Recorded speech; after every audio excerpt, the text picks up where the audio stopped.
Good morning students, कैसे हैं आप सब? बढ़िया हैं? चलिए बढ़िया रहिए, मस्त रहिए और पढ़ते रहिए, ठीक है। चलिए ज्यादा समय बर्बाद न करते हुए हम लोग कहाँ पहुंचते हैं? हम लोग पहुंचते हैं अपने सिलेबस पे। और सिलेबस की अगर बात करें तो हमने आप लोगों से कहा था, आप लोगों ने कहा था पहले तो कि सर जी हमें फिजिक्स और केमिस्ट्री दोनों साथ साथ कराइए। तो हम लोगों ने क्या किया था, 3-3 दिन डिवाइड किए थे और ये निश्चित किया था कि 3 दिन फिजिक्स पढ़ेंगे और 3 दिन केमिस्ट्री पढ़ेंगे। तो हमने सोमवार, मंगलवार और बुधवार ये 3 दिन रखे थे किसके लिए? केमिस्ट्री के लिए। बृहस्पतिवार, शुक्रवार और शनिवार ये 3 दिन हमने काय के लिए रखे थे?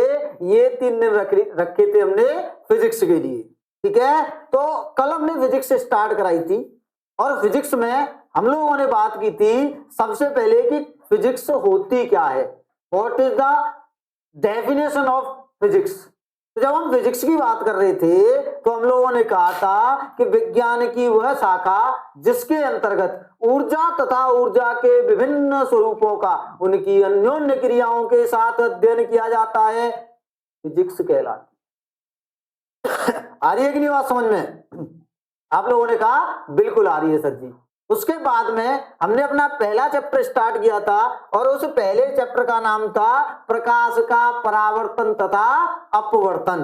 प्रकाश का परावर्तन तथा अपवर्तन यानी reflection and refraction of light. Clear है? चलिए, तो जब हमने इस बारे में बात की थी तो इस बारे में बात करते हुए हम लोगों ने कहा था, क्या कहा था जी? देखिए कौन सा है अपना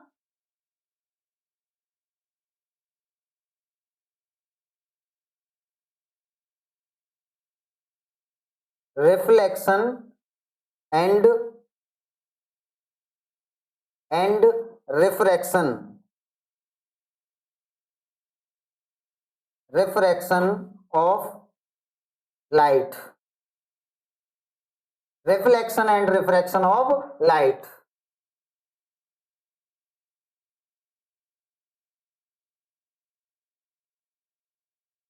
reflection and refraction of light के बारे में हम लोग क्या कर रहे थे?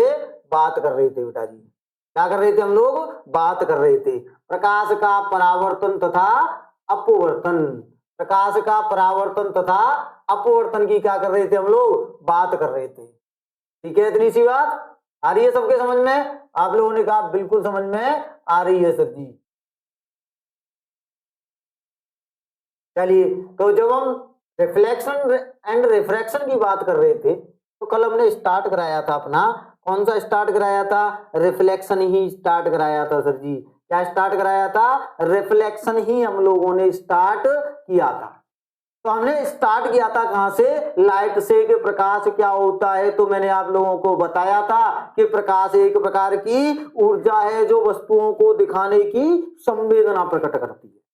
कल हमने ये भी बात की थी कि प्रकाश कोई द्रव्य नहीं है, प्रकाश द्रव्य की श्रेणी में नहीं आता है, प्रकाश तो मात्र और मात्र एक प्रकार की ऊर्जा है।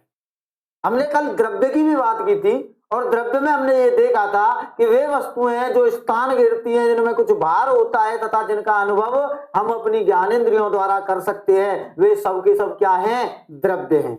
और द्रव्य की 5 अवस्थाएं होती हैं, कौन कौन सी? ठोस यानी सॉलिड, द्रव यानी लिक्विड, गैस यानी कि गैस, उसके बाद में हमने देखा था प्लाज्मा, और लास्ट अपनी जो स्टेट होती है वो कौन सी होती है? वो होती है बीईसी, जिसका पूरा नाम होता है बोस-आइंस्टीन कंडेंसेशन। क्लियर है इतनी सी बात? जब हमने द्रव्य की बात कर ली तो हमने स्टार्ट कराया था प्रकाश का परावर्तन यानी रिफ्लेक्शन ऑफ लाइट। जब प्रकाश के परावर्तन की हम लोग बात कर रहे थे तो हमने देखा था कि जब प्रकाश किसी चमकीली सतह जैसे दर्पण पर आपतित होता है तो वह लौटकर उसी माध्यम में वापस चला जाता है जिस माध्यम से वह आया था। यही घटना क्या कहलाती है? प्रकाश का परावर्तन कहलाती है। क्लियर है इतनी सी बात? जब प्रकाश का परावर्तन पढ़ लिया तो परावर्तन के 2 नियम भी पढ़े थे। पहला नियम क्या था? पहला नियम था कि आने वाली किरण कोमा जाने वाली किरण अर्थात आपतित किरण तथा परावर्तित किरण वो अभिलंब तीनों एक ही तल में होते हैं। दूसरा नियम था कि आपतन कोण और परावर्तन कोण सदैव कैसे होंगे? बराबर होंगे। क्लियर है इतनी सी बात? आप लोगों ने कहा सर बिल्कुल क्लियर है यहाँ तक। तो जैसे ही हमने परावर्तन की बात की तो नेक्स्ट अगला अपना जो टॉपिक होता है वो टॉपिक होता है बेटा जी अपने पास में दर्पण। क्या होता है? दर्पण होता है। कौन होता है? दर्पण। दर्पण यानी कि मिरर। दर्पण यानी कि मिरर की हम लोग बात करने वाले हैं। तो मिरर की अगर मैं कहूं तो मैं कहूंगा कि जब किसी कांच की एक सतह पर कलई कर दी जाती है, और कलई काय की होती है बेटा जी? कलई होती है रेड ऑक्साइड की। काय की होती है? Red oxide. और रेड ऑक्साइड का रासायनिक नाम होता है लेड ऑक्साइड। कौन सा होता है? Lead oxide. और लेड ऑक्साइड का अगर आपसे कोई सामान्य सूत्र पूछे तो आप कहेंगे पीबीओ। क्या होता है? पीबीओ। लेड ऑक्साइड का सामान्य सूत्र क्या होता है? पीबीओ। ध्यान रखना 10th वालों, 20 नंबर आपके सिर्फ और सिर्फ काय के आते हैं? टिक लगाने वाले। और टिक लगाने वालों में ऐसे क्वेश्चन ही वो पूछता है कि रेड ऑक्साइड का सामान्य सूत्र क्या होता है। दर्पण पर किस पदार्थ की परत चढ़ाई जाती है? आपके पास 4 ऑप्शन होंगे और आप उस पर क्या करेंगे? टिक करेंगे। क्लियर है? आ रही है बात समझ में? आपने कहा बिल्कुल आ रही है। तो हम बात कर रहे थे क्या की?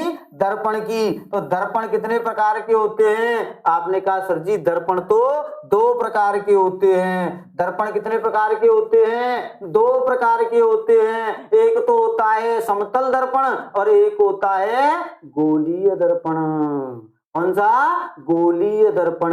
तो समतल दर्पण की जब हम बात करते हैं तो समतल दर्पण वह दर्पण, अर्थात मैं ये कह सकता हूं कि किसी समतल कांच की एक सतह पर जब लेड ऑक्साइड की परत चढ़ा दी जाती है तो कौन सा दर्पण प्राप्त होता है? समतल दर्पण प्राप्त होता है। समतल दर्पण से क्वेश्चन पूछा गया है। कौन सा पूछा गया है? क्वेश्चन पूछा गया है बोर्ड में कि सर जी समतल दर्पण की वक्रता त्रिज्या कितनी होती है? तो आप कहेंगे कि समतल दर्पण की वक्रता त्रिज्या अनंत होती है। कितनी होती है? अनंत होती है। क्लियर है? उसके बाद में अपना आता है गोलीय दर्पण। कौन सा दर्पण बेटा जी? गोलीय दर्पण। तो गोलीय दर्पण की अगर मैं बात कहूं तो मैं कहूंगा कि जब किसी खोखले कांच के गोले को काटकर उसकी एक सतह पर कलई कर दी जाती है तो कौन सा दर्पण प्राप्त होता है? गोलीय दर्पण प्राप्त। क्लियर है? अब इन सारी चीजों को क्या कर लेते हैं हम एक बार लिख लेते हैं। तो मैं बात करूंगा कि दर्पण की तो मैं कहूंगा जब कांच की एक सतह पर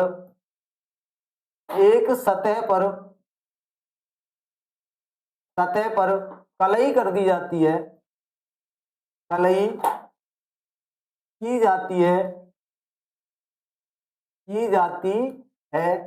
तो दर्पण प्राप्त होता है। तो दर्पण प्राप्त होता है। मैं कह रहा हूं दर्पण दो प्रकार के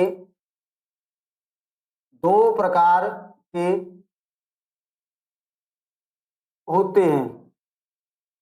दर्पण कितने प्रकार के होते हैं बेटा जी? 2 प्रकार के होते हैं। आप कहेंगे कौन कौन से? तो मैं कहूंगा बेटा जी पहला होता है अपने पास में समतल दर्पण।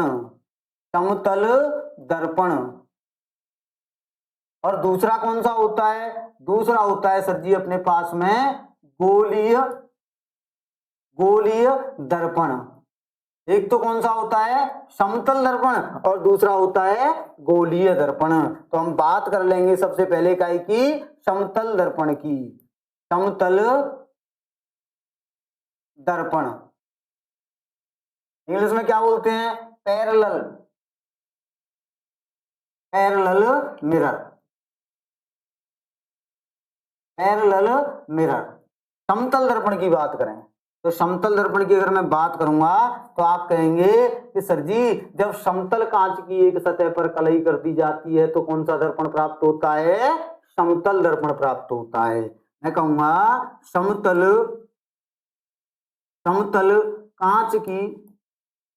कांच की एक सतह पर एक सतह पर कलई करने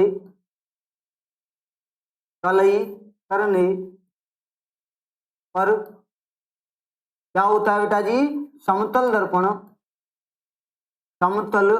दर्पण प्राप्त होता है, प्राप्त होता है, प्राप्त होता है, होता। ठीक है, आप लोग कहेंगे सर जी एक पॉइंट भी आप बता रहे थे, तो मैंने कहा बेटा जी नोट में लिख लो। क्या करेंगे, नोट में लिख लेंगे। क्या लिखेंगे नोट में, कि समतल दर्पण की वक्रता त्रिज्या कितनी होती है, अनंत होती है। समतल दर्पण की वक्रता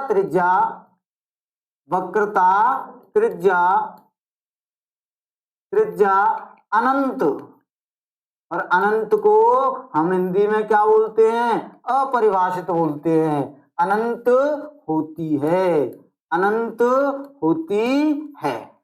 ध्यान रखना। आ रही है बात समझ में दृषि, यहां तक किसी को कोई दिक्कत, कोई दिक्कत नहीं। करिए एक बार नोट डाउन।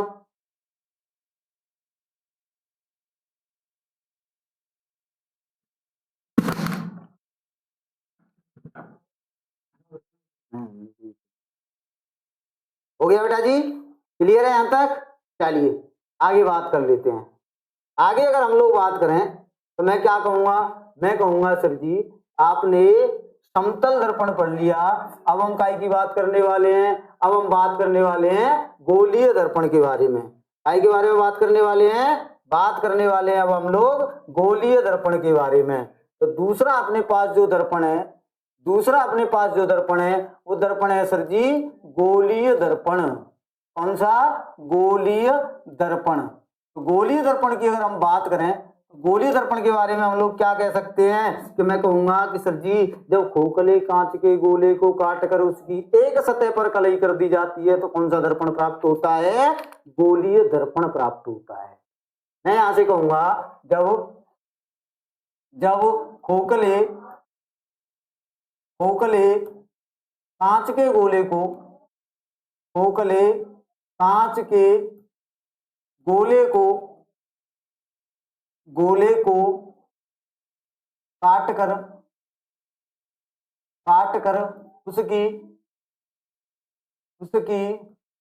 एक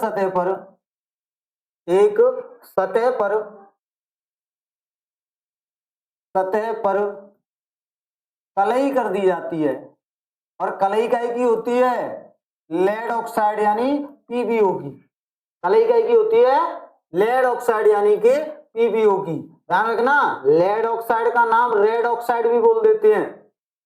लेड ऑक्साइड का औद्योगिक नाम क्या होता है, रेड ऑक्साइड होता है, जबकि रासायनिक नाम क्या होता है, लेड ऑक्साइड होता है। और इसका रासायनिक सूत्र होता है पीबीओ। क्या होता है, पीबीओ।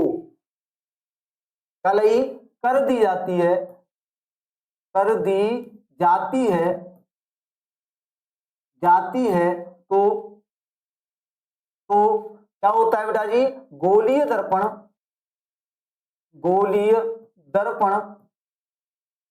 प्राप्त होता है, गोलीय दर्पण प्राप्त होता है, प्राप्त होता है। ठीक है बेटा जी, कैसा दर्पण प्राप्त होता है, गोलीय दर्पण प्राप्त होता है। कैसा होता है, गोलीय दर्पण प्राप्त होता है।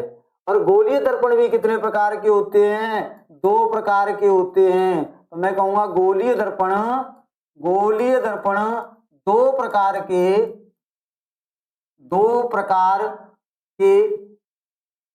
होते हैं।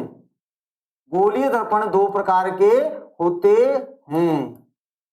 पहला तो कौन सा होता है, आप लोग कहेंगे सर जी पहला होता है अपने पास में अवतल दर्पण। पहला कौन सा होता है, अवतल दर्पण।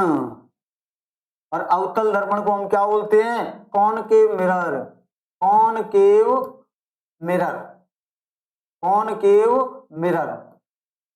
कौन सा होता है, अवतल दर्पण यानी कॉनकेव मिरर।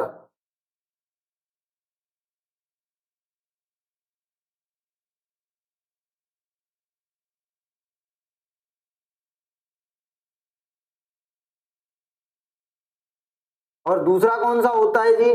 दूसरा होता है सर जी अपने पास में उत्तल दर्पण। कौन सा? उत्तल दर्पण। इसको बोलते हैं convex mirror. Convex mirror. Convex mirror.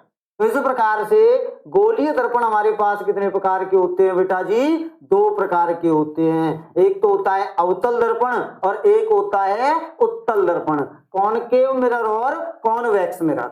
Clear? तो अब हम लोग बात करेंगे सबसे पहले अपनी काय पे? अवतल दर्पण पे। तो कौन सा हो जाएगा? अवतल दर्पण। कौन सा हो जाएगा बेटा जी? आप कहेंगे सर जी अवतल दर्पण की बात बता दो। काई की? अवतल दर्पण।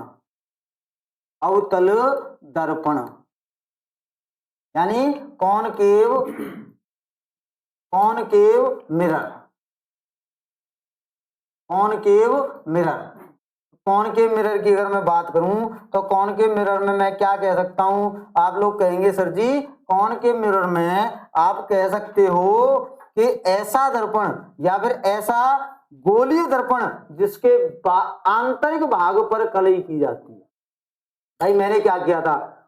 खोखले कांच के गोले को काटा, दो हिस्से कर दिए। अगर मैं आंतरिक भाग पर कलई कर दूंगा तो कौन सा दर्पण प्राप्त होगा? आपने कहा सर जी आंतरिक भाग पर अगर आप कलई कर दोगे तो अवतल दर्पण प्राप्त होगा। कौन सा होगा? अवतल दर्पण प्राप्त होगा। कौन सा होगा? अवतल दर्पण प्राप्त होगा।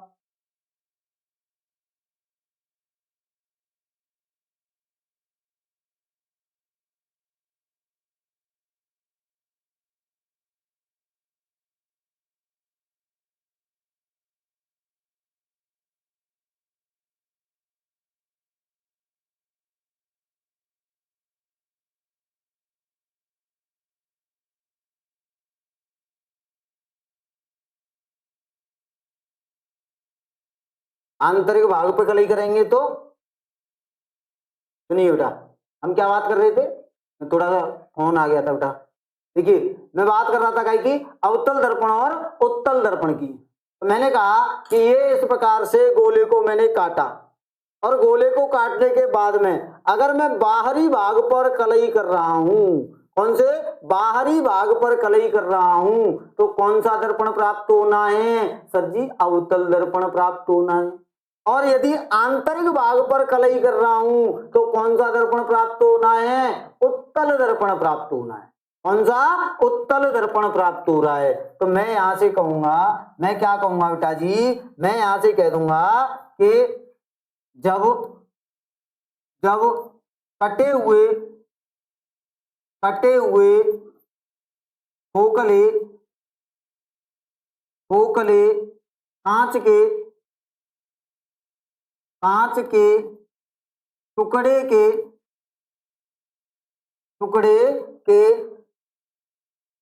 के बाहरी भाग पर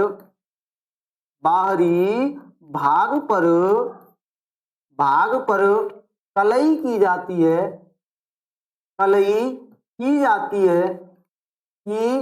जाती है तो अवतल दर्पण प्राप्त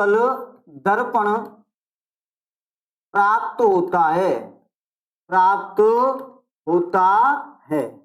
कौन सा दर्पण प्राप्त होता है बेटा जी? अवतल दर्पण प्राप्त होता है। जैसे अगर मैं बात कर लूं तो मैं कह सकता हूं कि अवतल दर्पण कैसा होगा? अवतल दर्पण इस प्रकार से होगा जी। कैसे होगा बेटा जी? इस प्रकार से। ठीक है, इस प्रकार से। और मैं क्या कर रहा हूं इसके?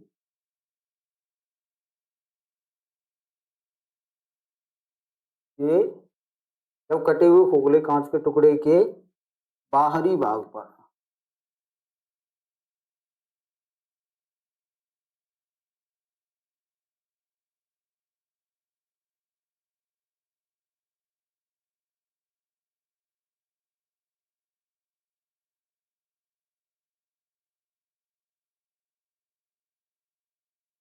देखिए बेटा जी, तो यहां से अगर मैं कहूं, मैं क्या कह सकता हूं?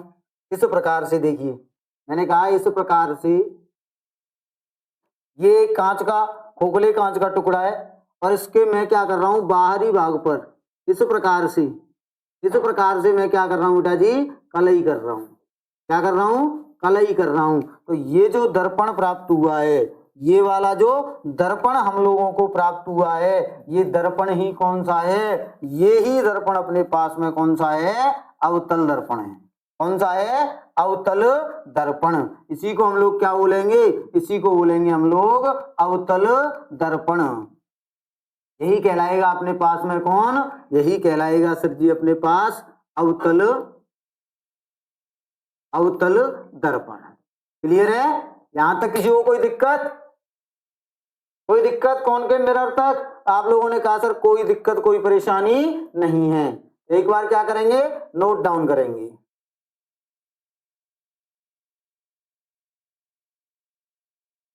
हो गया बेटा जी। चलिए अब हम लोग बात कर लेते हैं अपने कौन से, उत्तल दर्पण के बारे में। आई के बारे में बात कर लेते हैं, उत्तल दर्पण के बारे में हम लोग बात कर लेते हैं।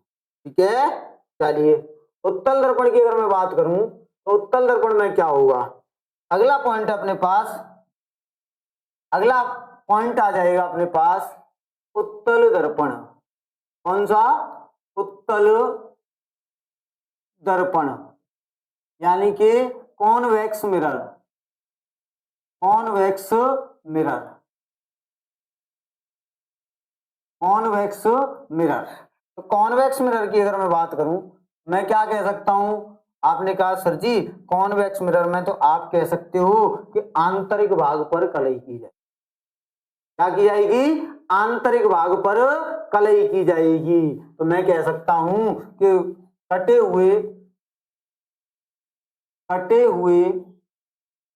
खोखले, कटे हुए खोखले कांच के टुकड़े के,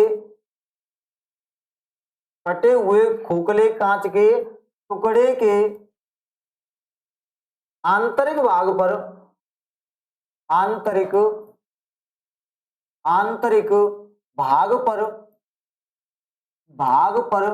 कलई करने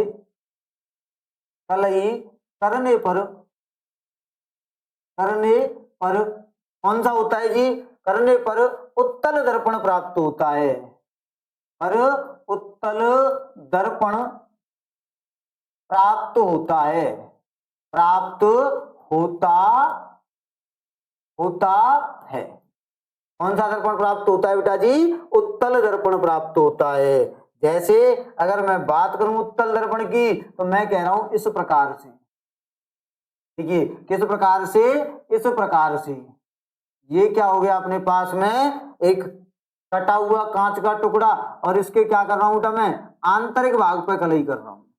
क्या कर रहा हूं, आंतरिक भाग पर कलई कर रहा हूं। इस प्रकार से मैंने क्या कर दी, कलई कर दी। और जब कलई की है तो ये क्या हो जाएगा, इसका मुख्य अक्ष हो जाएगा।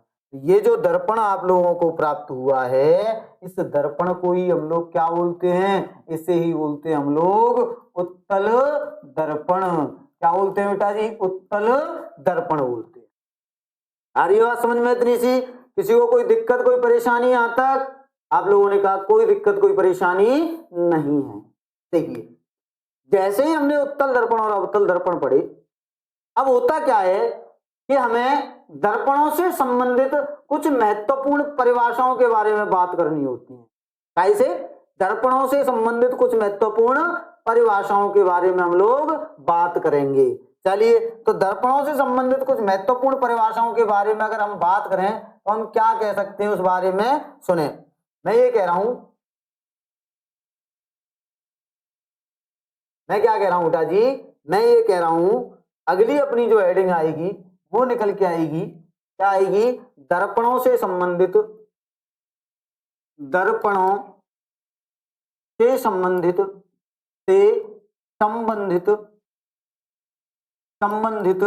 कुछ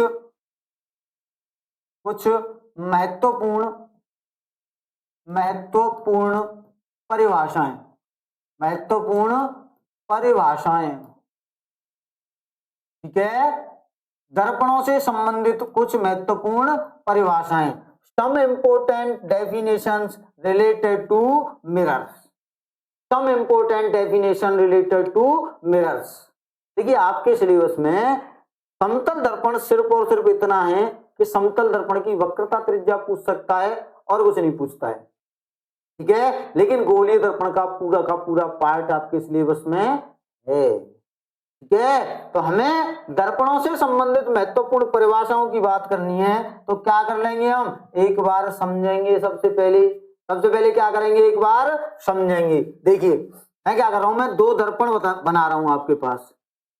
एक तो इस प्रकार से मैंने बनाया और एक मैंने आपके लिए इस प्रकार से बनाया, ठीक है। मैं क्या कर रहा हूं, इसके बाहरी भाग पे कलई कर रहा हूं। क्या कर रहा हूं बेटा जी, बाहरी भाग पे इस प्रकार से मैंने क्या कर दी, कलई कर दी। और इस दर्पण के मैं क्या कर रहा हूं, इस दर्पण के आंतरिक भाग पे मैंने क्या कर दी, कलई कर दी। तो आप लोग समझ गए होंगे कौन कौन से दर्पण हैं, अब समझ गए ना, बिल्कुल समझ गए कि सर जी ये तो उत्तल दर्पण है और ये कौन सा है, अवतल दर्पण है। अब हमें क्या है, इनसे संबंधित कुछ महत्वपूर्ण परिभाषाओं के बारे में बात करनी है। तो सबसे पहले जो महत्वपूर्ण परिभाषा आती है वो होती है अपनी ध्रुव यानी कि पोल। ध्रुव को इंग्लिश में क्या बोलते हैं हम लोग, पोल बोलते हैं। तो कोई पूछने लग जाए कि ध्रुव क्या होता है, तो आप लोग क्या कहेंगे, आप लोग मुस्कुराते हुए कहेंगे कि भाई गोलीय दर्पण, क्या कहेंगे कि दर्पण के परावर्तक तल के मध्य बिंदु को, दर्पण के परावर्तक तल के मध्य बिंदु को उस दर्पण का क्या बोलते हैं, ध्रुव बोलते हैं। क्या बोलते हैं बेटा जी, ध्रुव बोलते हैं। तो मैं अगर यहां से कहूं तो मैं क्या कह सकता हूं, भाई ये क्या हो गया, इसका परावर्तक तल, इसका मध्य बिंदु कहां पे होगा, आप कहेंगे मध्य बिंदु सर जी यहां कहीं होगा, ये इसका क्या होगा, मध्य बिंदु। इसके मध्य बिंदु की मैं बात करूं तो इसका मध्य बिंदु कहां हो जाएगा, यहां हो जाएगा। और इसी को हम क्या बोलते हैं, ध्रुव यानी कि पोल। और ध्रुव को कैसे रिप्रेजेंट करते हैं, P से प्रदर्शित करते हैं। कैसे प्रदर्शित करते हैं बेटा जी, P से प्रदर्शित करते हैं। क्लियर है इतनी सी बात, ध्रुव की बात समझ में आ गई। उसके बाद में बात आती है वक्रता केंद्र। क्या आती है, वक्रता केंद्र की बात आती है, ठीक है। तो यहां से अगर मैं बात करूं वक्रता केंद्र को इंग्लिश में क्या बोलते हैं, कोई बताएगा, सेंटर ऑफ कर्वेचर। क्या बोलते हैं, सेंटर ऑफ कर्वेचर। तो भाई एक बात बताओ, ये वाला जो गोलीय दर्पण है ये किसी न किसी गोले से काटा गया होगा, ये भी किसी न किसी गोले से काटा गया होगा। तो उस गोले का केंद्र ही दर्पण का क्या कहलाता है, वक्रता केंद्र कहलाता है। तो यहां से अगर मैं देखूं भाई ये किसी न किसी गोले से काटा गया होगा, तो उस गोले का कहीं ना कहीं केंद्र होगा। मैंने कहा यहां इसका केंद्र होगा, यही इसका क्या कहलाता है, वक्रता केंद्र। और इस वक्रता केंद्र को हम कैसे रिप्रेजेंट करते हैं, सी से प्रदर्शित करते हैं। कैसे करते हैं बेटा जी, सी से प्रदर्शित करते हैं, सेंटर ऑफ कर्वेचर। क्लियर। उसके बाद में अगला पॉइंट आता है मुख्य अक्ष। कौन सा आता है बेटा जी, मुख्य अक्ष आता है। और मुख्य अक्ष को हम इंग्लिश में बोलते हैं प्रिंसिपल एक्सिस। क्या बोलते हैं, प्रिंसिपल एक्सिस।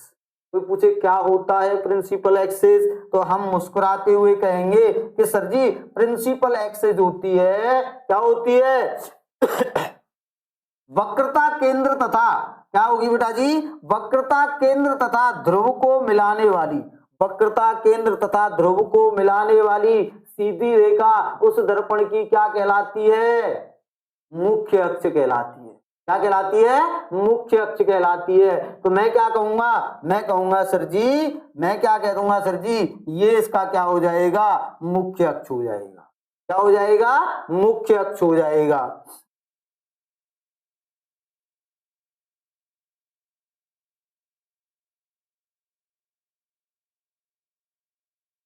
ये क्या हो गया, इसका मुख्य अक्ष हो गया। उसके बाद में अगर देखें इसके भी अगर मुख्य अक्ष की मैं बात कर लूं तो मैं क्या कहूंगा, इसके मुख्य अक्ष की मैं बात करूं तो कौन सा हो जाएगा इसका मुख्य अक्ष, ये हो जाएगा सर जी इसका मुख्य अक्ष। क्या हो जाएगा, मुख्य अक्ष हो जाएगा। ये इसका क्या हो गया बेटा, मुख्य अक्ष हो गया।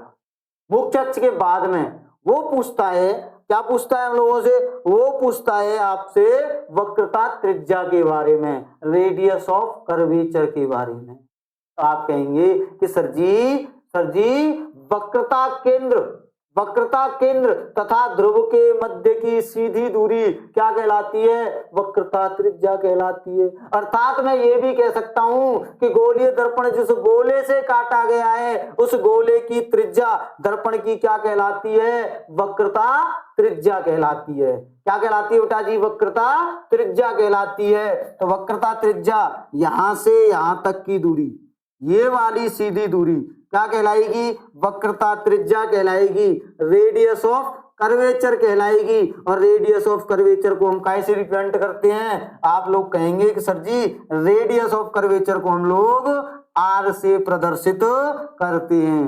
कैसे करते हैं बेटा जी, आर से प्रदर्शित करते हैं। क्लियर है इतनी सी बात। उसके बाद में अगला जो पॉइंट वो हमसे पूछ लेता है, अगला पॉइंट पूछ लेता है फोकस। क्या पूछ लेता है, फोकस। तो आप कहेंगे सर जी फोकस तो बड़ी सिंपल सी बात है, मुख्य अक्ष के समांतर डाली गई प्रकाशिक किरणें, मुख्य अक्ष के समांतर डाली गई प्रकाशिक किरणें परावर्तन के पश्चात मुख्य अक्ष के जिस बिंदु पर मिलती हैं अथवा मिलती हुई प्रतीत होती हैं वह बिंदु ही क्या कहलाता है, उस दर्पण का फोकस कहलाता है। क्या कहलाता है, फोकस कहलाता है। तो मैं क्या कर दूं, यहां से मैं एक मुख्य अक्ष के समांतर प्रकाशिक किरण डालता हूं। ये लीजिए मुख्य अक्ष के समांतर प्रकाशिक किरण मैंने इस प्रकार से डाल दी बेटा जी। अब जब यहां गई है ये प्रकाशिक किरण तो यहां जाके ये क्या होगी, परावर्तित होगी। भाई ये प्रकाशिक किरण आई और यहां से क्या हो जाएगी, परावर्तित हो जाएगी। और परावर्तन के पश्चात कहां से निकल जाएगी, इस प्रकार से निकल जाएगी। कैसे निकल जाएगी बेटा जी, इस प्रकार से निकल जाएगी। और इस प्रकार से निकल रही है तो यही वाला जो पॉइंट है, ये वाला, यही इसका क्या कहलाएगा, फोकस कहलाएगा। क्या कहलाएगा बेटा जी, फोकस कहलाएगा, दैट इज फोकस। अच्छा यहां से देखिए, यहां पे मैंने क्या किया, मुख्य अक्ष के समांतर एक प्रकाशिक किरण डाली। अब जैसे ही प्रकाशिक किरण मुख्य अक्ष के समांतर मैंने डाली तो ये प्रकाशिक किरण क्या होगी, ये प्रकाशिक किरण सर जी, ये प्रकाशिक किरण तो परावर्तित हो जाएगी। क्या हो जाएगी, परावर्तित। और परावर्तित किधर हो जाएगी, इस प्रकार से परावर्तित हो जाएगी। कैसे हो जाएगी, ऐसे आई और इस प्रकार से क्या हो गई, परावर्तित हो गई। तो आपको ऐसा आभास नहीं हो रहा है कि ये जो परावर्तित किरण लौट कर जा रही है वो यहां से कहीं से आ रही है, कहां से, यहां से कहीं से आ रही है। तो जहां से आती हुई प्रतीत होती है वह बिंदु भी क्या कहलाता है, वह बिंदु भी क्या कहलाता है, अपना फोकस कहलाता है। क्या कहलाता है बेटा जी, फोकस कहलाता है। क्लियर है इतनी सी बात, आप लोगों ने कहा बिल्कुल क्लियर है सर जी। उसके बाद में अगला पॉइंट पूछ लेता है फोकस दूरी। क्या पूछ लेता है, फोकस दूरी। तो फोकस दूरी यानी फोकल लेंथ। फोकल लेंथ क्या होती है, ध्रुव तथा फोकस के मध्य की दूरी। ध्रुव तथा फोकस के मध्य की दूरी उस दर्पण की क्या कहलाती है, फोकस दूरी कहलाती है। तो जब फोकस दूरी की बात यहाँ पे आई गई है तो हम फोकस दूरी को भी समझ लेते हैं। क्या कर लेते हैं बेटा जी, फोकस दूरी को भी हम लोग क्या कर लेते हैं, समझ लेते हैं। समझिएगा, फोकस दूरी की अगर मैं बात करूं तो मैं कहूंगा ध्रुव तथा फोकस के मध्य की दूरी। क्या कहूंगा बेटा जी, ध्रुव तथा फोकस के मध्य की ये सीधी दूरी। ठीक है, यहां से अगर देखूं ध्रुव तथा फोकस के मध्य की यह सीधी दूरी, ध्रुव तथा फोकस के मध्य की सीधी दूरी ये इस प्रकार से, ये क्या कहलाती है, ये कहलाती है सर जी अपने पास फोकस दूरी।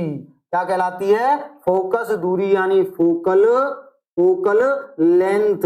और इसे कैसे रिप्रेजेंट करते हैं, इसे स्मॉल एफ से रिप्रेजेंट करते हैं। ऐसे करते हैं बेटा जी, स्मॉल एफ से इसको हम प्रदर्शित करते हैं। क्लियर है, आ रही है बात समझ में। तो ये हो गई आपकी गोलीय दर्पणों से संबंधित महत्वपूर्ण परिभाषाएं। आज इतना ही रखेंगे।